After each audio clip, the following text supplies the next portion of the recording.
So, you want to spot an INFJ? Mm-hmm. The elusive Bigfoot of the MBTI? Well, it will be tough to pinpoint. I mean, especially without talking to them. INFJs are known as the chameleons. They can blend into any background, they can talk to anybody about anything. So, it will be tough to know when you've met one. But I'm going to do this video in phases, if you will, because there are some things you can notice about them without even speaking one word to them, let's say from across the room. And then there are other things you can notice after you've introduced yourself and you're actually talking to them. So I'm going to guide you through a few different ways that you can kind of pick up that you are, in fact, dealing with an INFJ. So let's start with the ones where you've never spoken a word to them. Okay, let's go there. So let's say you see them across the room.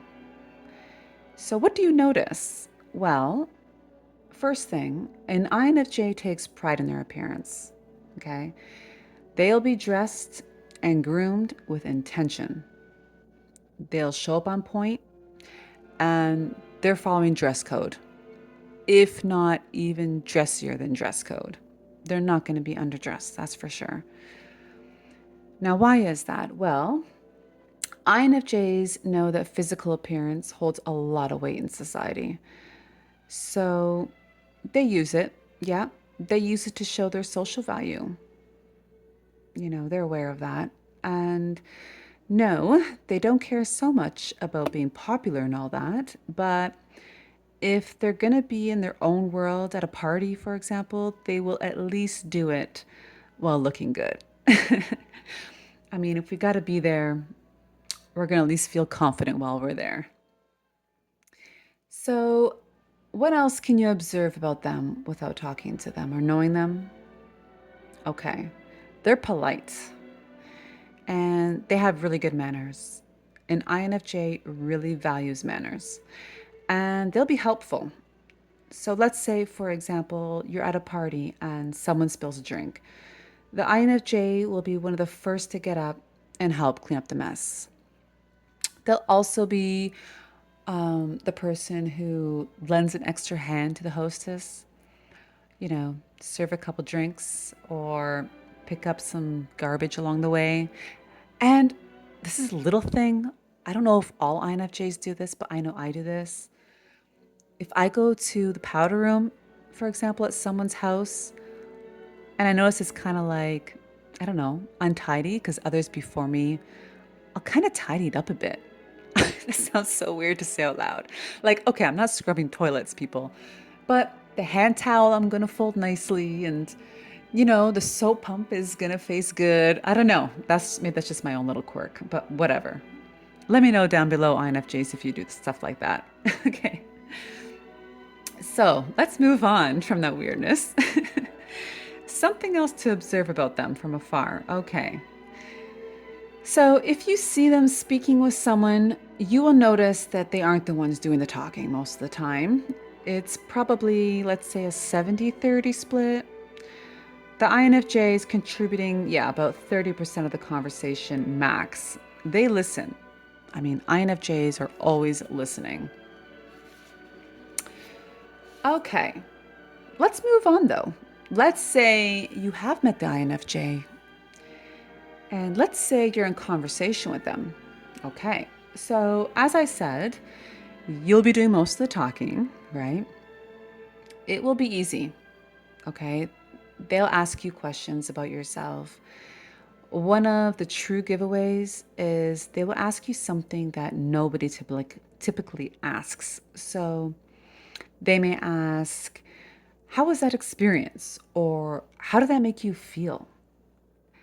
They'll dive in deeper than most people. And this is when they're mapping you out, by the way. So no pressure. Yeah, they're figuring you out, definitely. Okay.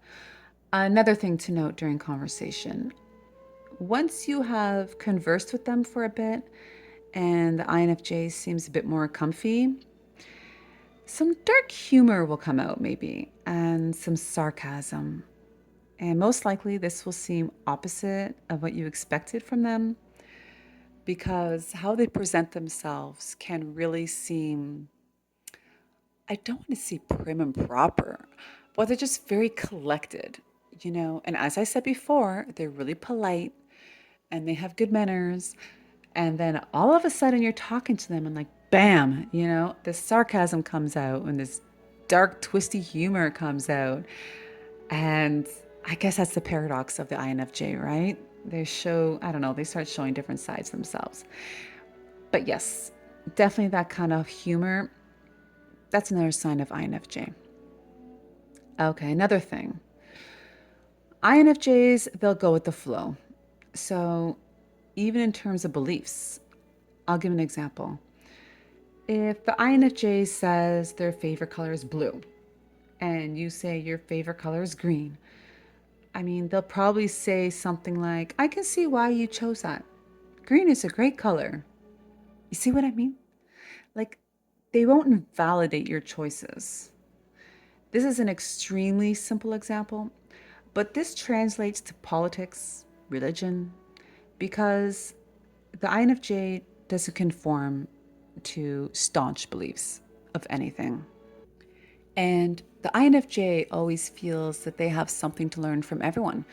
So if you're giving a different point of view than what they usually have, they're not very likely to stand firm in what they believe. They're more likely to lean into what you're saying so that they can really hear a different point of view and learn from you.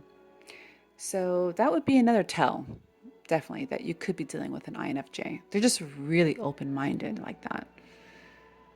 But I will end this. I will end on one of the real giveaways. Okay. This is how you can really know. They will have a sort of detachment. Yes, they will talk to you. They will show great interest in what is going on around them and the people in the room. But when you really observe them, there is a detachment. It's like they have one foot in and one foot out. You know them, but you don't really know them. They will have an elusive quality. And chances are you won't know what box to put them in. Are they cool, serious, funny, life of the party, the mother hen? Like, you just won't know. Remember, I just spoke about it, like the paradoxes, right? That's the INFJ. You won't be able to put your finger on them. You won't be able to put them in a box. That's the best way to put it. Oh, but I just remembered. There's one more. There's one more thing to mention. It's a biggie. When talking, if they start to open up a bit and really get into describing something, they'll probably stumble over their words. They will have trouble finding the right ones. INFJs speak in analogies and like metaphors, and that's all in an effort to describe what we want to say, you know? I mean, you could probably pick up on it sometimes, even these videos when I'm talking.